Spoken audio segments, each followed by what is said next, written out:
Hey guys, how's it going? Jay Sensational here. Welcome back to the channel. It's been a hot minute, but with the rotation setting in and everything, I've finally been playing the game a lot more than I used to, and with that, I'm feeling in the mood to try to come back and create some content on the game again. I have some things planned. I have a masterclass on Karma Set coming out later this week. And today I kind of just wanted to kick things off with a little bit of a patch overview. I guess not a patch overview, but a meta overview rather, with rotation in full effect and the meta kind of settling down. I believe it's been 2 weeks by now. It's hard to keep track of time, but 2 weeks in through the rotation. If you guys have been living under a rock, a lot of the cards or a lot of cards have been rotated from the traditional standard format. It's like 3 champions per region. If you guys want a full list of the cards, or you guys haven't really been keeping up to date with news in Legends of Runeterra, I will include a list to all the rotated cards down below in the description if you guys are interested in that.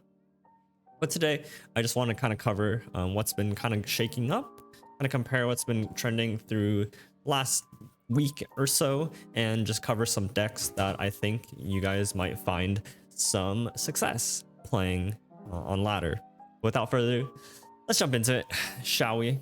I think for the most part, rotation hasn't really changed the overall theme and flavor of the top decks or so. You still have your Ione control tools, you still have your Leona Noxus aggro deck, you still have your Gwen rally kind of deck, but you'll see it's in bits here with new tools, because you know existing tools have rotated out. Champions like Katarina have rotated out, which have been the core of a lot of decks coming through from before rotation. I think the one thing that does kind of stick out as a deck that has really risen above through rotation is this Ashe LeBlanc deck. Now, not a new deck by any means, and actually had a decent amount of cards actually rotated out of its own tools and arsenal as well, but has always been this resilient deck that has always come and went in and out of the meta as a counter of sorts, but now finds itself on top of the meta, which is actually kind of surprising. I know there are a lot of Ashe LeBlanc fans out there, especially since this deck has pretty much existed in different flavors since the beginning of the game. So it's picked up a lot of long time fans and success, and now there's really no other better time to really play this deck. Has a lot of flexible tools, the freezes, especially the reckoning, since there's a lot less removal in this game. Having an AoE board wipe that is only affecting one side of the board is very, very devastating into a lot of the meta decks right now, because it's a lot about just small go wide units, and the deck also has rallies and a lot of pressure with its own units.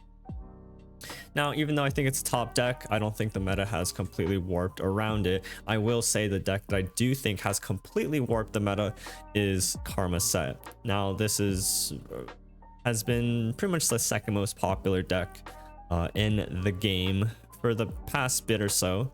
It's this Karma Set PNZ version. If you guys aren't very familiar with it, it's not an OTK deck. It's just this really late game kind of, it puts a stop to everything. Once that karma is leveled, it really feels like you can't win the game anymore. And I definitely think that this one deck by itself has really warped a lot of decks around the meta in order to kind of beat this deck. Ashe LeBlanc is okay into it, but a lot better into the decks that I think try to beat up Karma Set, which is why I think Ashe LeBlanc is positioned so well, is that it has a pretty 50-50 chance in a Karma Set on the rallies you draw depending on the units that you draw, but it also has tools to deal with a lot of the other decks in the meta, like the Fizz Samira, like the Gwen Quinn, and like the Leona Samira, right? Which I do think the next 4 decks here or so are decks, even the next 5 decks here with Fizz Samira, Gwen Quinn, Leona Samira, even Deep seeing a little bit of resurgence back in the meta, and then the Lyric deck, which has most of its tools intact. I think these 5 decks out here are all positioned in a way to try to beat Karma Set, which is again the second most popular deck in the meta. And I think you'll notice some very similar similarities between some of these decks and the existing decks that we had before rotation. So if this is the first time picking up the game in, you know, a few months, a lot of these decks will still find similarities. So if you liked, you know, your like your TF Nami deck, right? You still have the Spell Slinging Fizz Samira deck. If you liked Gwen Katarina, you have a new flavor in Gwen Quinn. If you like Katarina Leona, well, Leona Samira, again, very similar deck to that. And of course, these two decks have, again, really passed the test of time.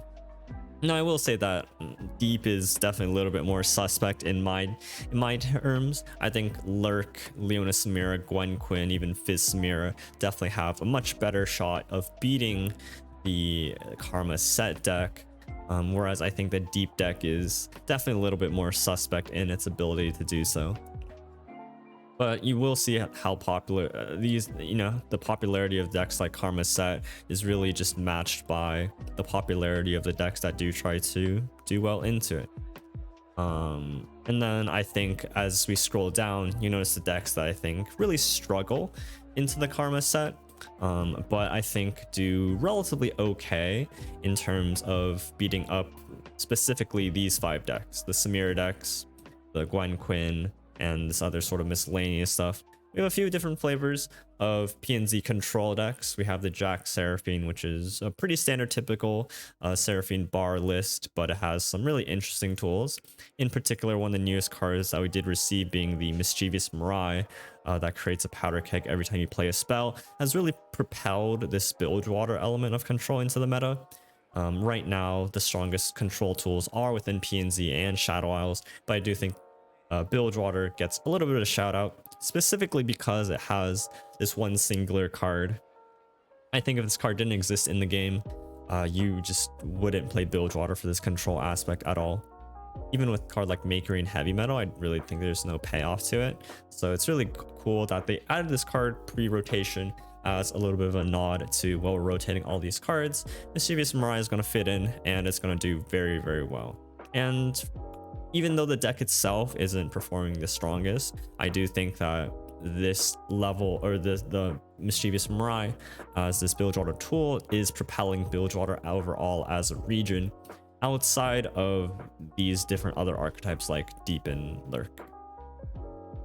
And then it really comes down to some of these existing decks. Again, you know, you still have Aatrox Kayn, Aatrox Vayne, Annie, Caitlyn. These decks should all still be very, very familiar, regardless of whether or not rotation actually happened. Liam Malphite, Caitlyn Teemo. Although Caitlyn Teemo does quite well into Karma, but really bad into everything else.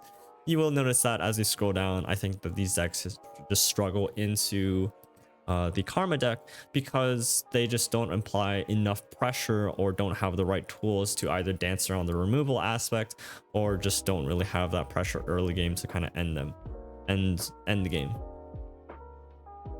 And yeah, I think the same goes for most of these other decks, although I will say that Elite itself actually can do pretty well into Karma Set.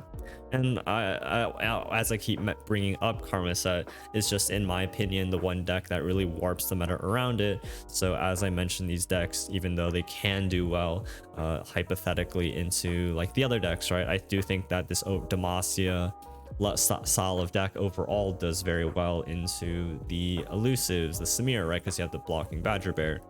I still have to kind of give it in aspects of Karma Set, which I do think is really the one deck that everyone has in mind, and I think you will face a lot of if you are playing on the rank ladder this season.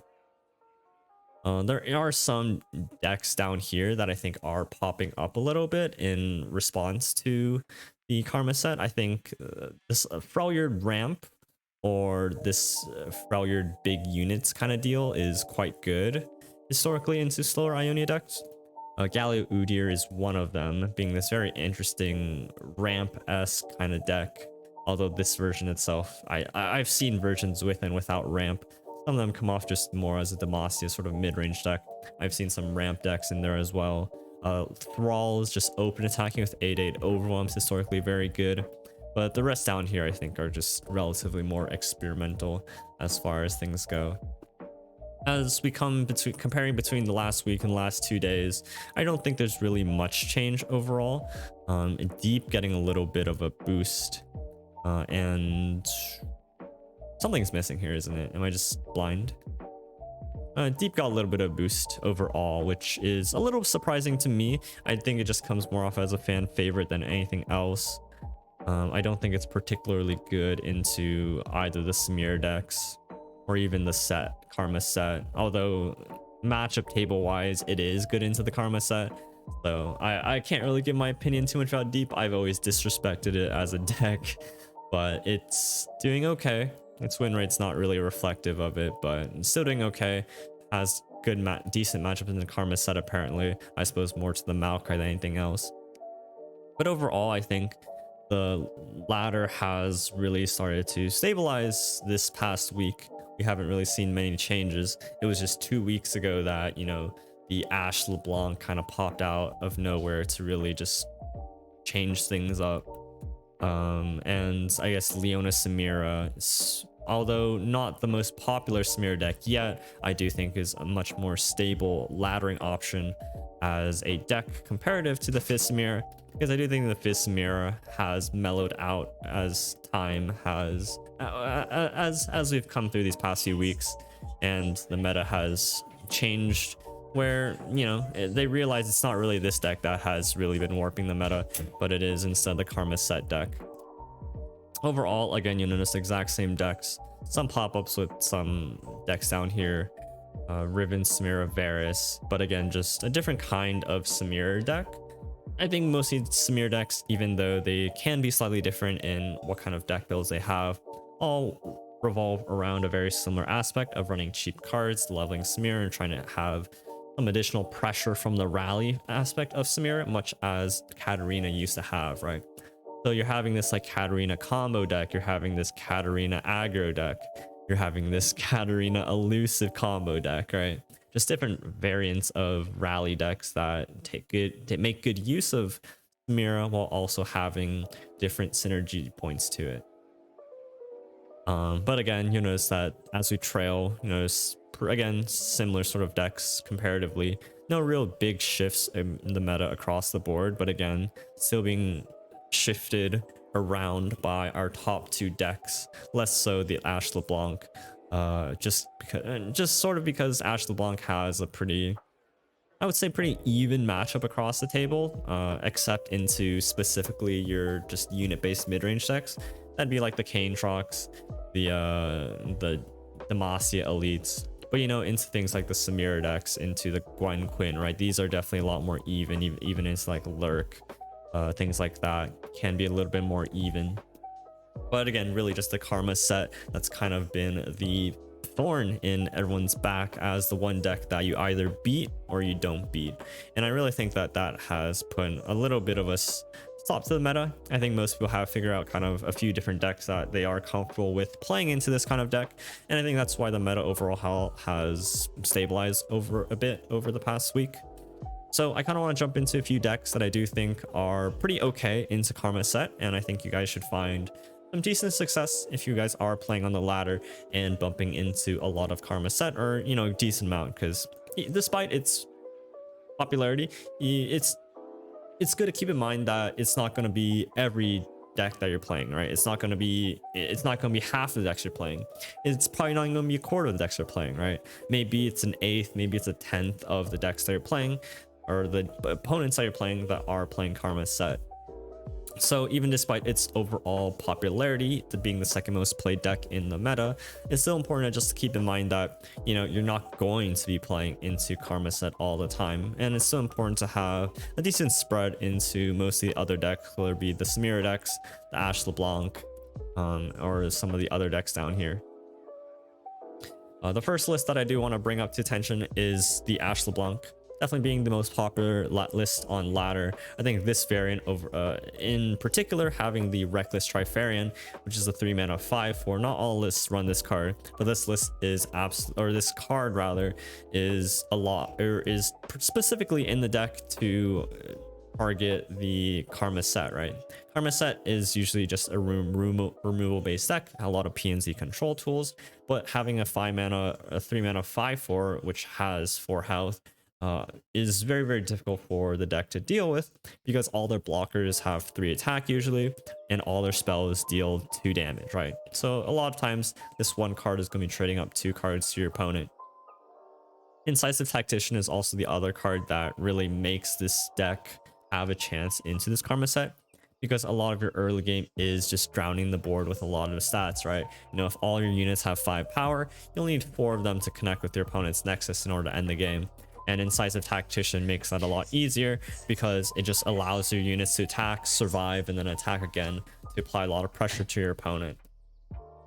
Now, also makes this deck much more flexible across the meta is this card, Reckoning, being able to kill all allies with 4 or less power, which is pretty much all the units in the meta right now, with exceptions to specifically the mirror. It's gonna be a lot harder to play this card out in the mirror unless you're utilizing your freeze cards, right? The second aspect to this deck is just its really efficient tools in both protecting your units in combat and negating damage or just getting good trades with cards like Elixir of Iron and Brittle Steel. Being very effective since, again, all the units are very small in the meta. We look at the Samira decks, we look at the Fizz decks, we look at even like the Daybreak decks run a lot of 3-2 health units, with the exception of, I guess, their more expensive cards. But being able to have very efficient tools early on to deal with that, or you get a block onto like Leon or something, leave at 3 health, all of a sudden Brittle Steel comes in and they bait themselves into a poor attack. Also being able to utilize Trifair Glory Seeker as a 5/1 challenger if you have a freeze with it, if you have Ashe with it. Again, a lot less removal in the meta nowadays, that you feel very comfortable playing a 1 health unit and don't expect it to die very easily outside of combat. Or if it does, again, Elixir of Iron here to help to cover that. But very flexible deck overall, and I think quite deserving of its title as the best, I won't say the best deck in the meta, but one of the better decks, as well as the most played deck in the meta. The second deck we have here is Samira Leona, which I will nod as the best Samira deck in my opinion, surpassing the Samira Fizz, which I think has potentially worse matchups across the table. This kind of aggressive deck is relatively hard to deal with, and with the addition of Samira, not only as a slightly cheaper unit comparatively to Katarina, also not being tempo negative, but also giving access to Flare, which gives a unit challenger and pairs really well with the likes of Solaris Shield Bearer that comes down as a 3/6 for the turn it's attacking, Sun Guardian, which just gets really big stats overall, or you can just drag it with a really cheap or really small unit to allow your bigger unit to strike. And of course, having cards like Fervor and Might to really punch through your opponents. Is very, very strong. It can play very low to the ground, a lot of 1-drops, can be very aggressive, can go 6 wide, and that's one way to really beat down on Karma decks, by just going super wide on board and making the removal not line up so easily. Cards like Crimson Pigeon, cards like Sun Guardian, even like Twilight Protector, being able to buff your units into awkward removal ranges like 3 to 4 health makes it very, very difficult for a lot of Karma decks to deal with. So very, very cool, and again, very reminiscent of old decks I have seen in the past, but I do think with the addition of Samira as we have the new expansion, this deck has become a lot stronger. Next up is going to be my personal favorite way of dealing with the Karma set, and that's to play the mirror. Except we're not playing the mirror, actually. We're aiming to absolutely demolish the mirror, and that's by playing the same deck but being able to do things 1 to 2 turns faster by ramping. Being able to ramp to turn 10 faster than your opponent means that, you know, you win the game and your opponent doesn't have a way to respond. And in the same way that I think that this deck is can be very, very good across the board, because you also have some really, really good tools that I think make the Ashe LeBlanc deck strong. You have freezes with Flash Freeze, ISO Archer if you need them, but you also have the Ionian aspect to stall the game as well. Avalanche, I think, is still a relatively decent removal card, especially if your opponent isn't expecting to play around it. When I allude to the fact that, again, because Reckoning is very good against a lot of the small units right now, Avalanche can catch your opponent off guard as well. It plays very similarly to the PNZ version, just with slightly different tools in its arsenal, and was the deck that I hit masters with this season. I did make some changes across it, and still looking to fully optimize the list and figuring out what really makes and breaks this deck. But if you guys are looking for a deck guide on Karma set overall, I will be posting one of those later this week, so look out for that as well. But it's going to be my personal favorite answer to it, and still relatively flexible across the board, being able to ramp faster, ramp into set, or just end the game against mid-range decks that you don't give them time to close the game out. Next up, we have Gwen Quinn, the newest flavor of the hollowed archetype. Instead of the Noxus rally cards, we instead have the Demacia rally cards. So not a huge difference to that, but I will say that this deck is definitely a lot more aggressive, so to speak. Definitely a lot more rallies using both Cataclysms as well as Relentless Pursuits in combination with the Scout. A keyword to really abuse Opulent Foyer as a card, being able to generate this ghastly bands and being able to really stack up your hollowed can make this deck very, very difficult to deal with.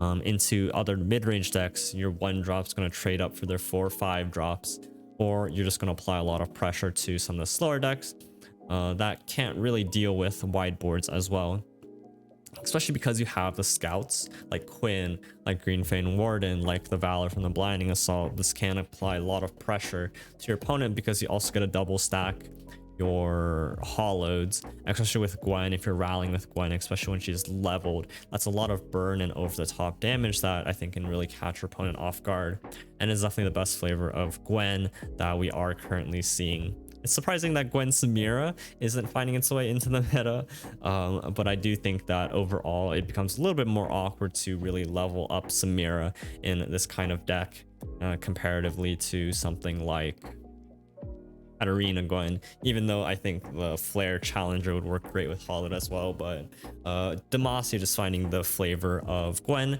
that is working out better for itself. And I do think that this deck can do relatively well into Karma as well, especially if you're curving Gwen into Quinn into Eternal Dancers or something of the sort, or you have Gwen Quinn with a rally up, because these units are just really chunky. These units die really easily, right? The Boisterous Host, the Phantom Butler, things like that. But when you have the 3-4 or the 4-5 health units that come down and threaten the rally, especially when they grow so big with the hollowed, can be the difference maker into these slower Karma decks as well. Next up, we have Udyr Galio. This one I think is still in the experimental phase of things. This is the ramp version that I was alluding to, with cards like Winter's Touch, Wild Mysticism, and a good amount of late game cards. You have cards like Galio, Cytheria, Tiana. If you notice common theme, it's just rally cards, right? A lot of board pressure, rally from Galio, rally from Tiana, or just a huge amount of pressure from Cytheria, right? Champion strength even thrown in there. What I do think makes this deck quite okay is not only the fact that if you're ramping to slow decks, you're inherently gaining an advantage there, but also cards like Formidable, like Petricide Broadwing, Galio, Petricide Charger, is that they are immune to Frostbite, right? You can't Frostbite a Formidable unit, which is a pseudo counter to the Ashe LeBlanc sort of archetype, despite being a Demacia deck of your own, right? That Locking Badger, also just one of the best units in the game against like the Smear Fizz, or even just cheating 3 mana 4/4 on board is quite unacceptable. I will say that Petricide Charge is also pretty good nod into the PNZ like archetype overall, because it just can't take damage from PNZ based removal, or rather just any removal from your opponent, except for, you know, like Vengeance or whatnot. But I still think a relatively experimental list. I'm not super sold on this deck. I haven't really played it too much myself, but I've seen some games of it. It looks promising, and it has some merits that I do think are quite good. So looking forward to it and just keeping it on my radar. But for the last deck, we have a little bit of an old throwback. We have Thralls. This deck definitely has gone shafted a little bit, losing Preservarium being a huge one in keeping its consistency with drawing through the deck. But its game plan overall is still relatively the same. If you're getting out 3 thralls onto board at once, there's honestly not a lot of decks that can deal with that. The only ones that really come up to mind are the ones with freezes. So you have your Ashe LeBlanc, or the ones that really just dominate the early game, such as the Leona Samira. But having some tools like Avalanche can slow the game down. The return of Drakhorn Inquisitor into a meta with significantly less removal does speed this deck up, or rather does give this deck a little bit extra late game security in being able to combo out a bunch of thralls maybe earlier than you would expect. Because you really haven't seen this card throughout many thrall metas overall. It's always been cut because it just doesn't really line up. But again, a lot less vengeance decks now that those don't really have any effect into the set karma, and the return of this card does give this deck a little bit extra consistency in being able to beat down those slower decks as well. So a little bit of a boon, a little bit of a loss because of rotation, but again, a little bit of a boon due to the fact that a lot of decks with proper removal don't actually have the tools to beat set karma. But those are some four very good decks, 2 much more experimental decks into today's meta that I think you guys would find relative success with. So I'll include the deck list for all these down below in the description as well if you guys want to take them for a spin. But that's gonna wrap up today's meta overview of the patch of rotation. Again, if you want to see a list of all the rotated cards, you will find a link to that down below in the description as well. And yeah, that's gonna be it for this video. I hope you guys enjoyed it, found it relaxing, or I don't know. I don't know what you guys do when you guys watch my videos, but I do want to say that I'll put out an announcement onto the community board that should have a little bit more information regarding my slow return to making content, but should have some videos planned for later this week, and we'll see how we tackle that going forward. But I really appreciate y'all for watching and being patient. I've had some guys come up to me during my streams. I have been streaming a little bit more recently as well, that saying that they missed the YouTube videos, so I appreciate y'all. I don't know if I need to say that again, but it just means a lot.